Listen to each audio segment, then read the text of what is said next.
नमस्कार मंडळी, पब्लिक न्यूजमध्ये आपले सर्वांचे स्वागत आहे। मी आहे अभिषेक पवार। बातमी आहे धाराशिवमधून। दरोडेखोरांच्या गँगचा धाराशिवमध्ये धुमाकूळ। 8 ते 10 सशस्त्र लोक हे CCTVमध्ये कैद। पोलीस दाखल, पहा हा थरारक व्हिडिओ।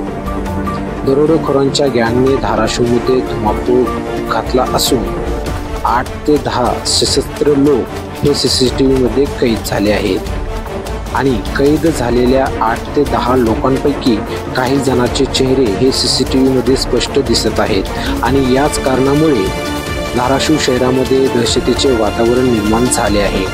पोलीस घटनास्थळी दाखल झाले असून पंचनामा तपास सुरू आहे।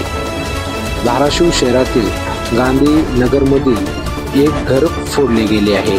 निकेतन कॉलनी परिसरात 8 ते 10 दरोडेखोर हे बिनधास्त वातावरणात असताना दिसत आहेत। त्यांनी एकाचे घर फोडले असून आता धाराशिव शहरातील लोकांच्या मनामध्ये भीतीचे वातावरण निर्माण झाले आहे।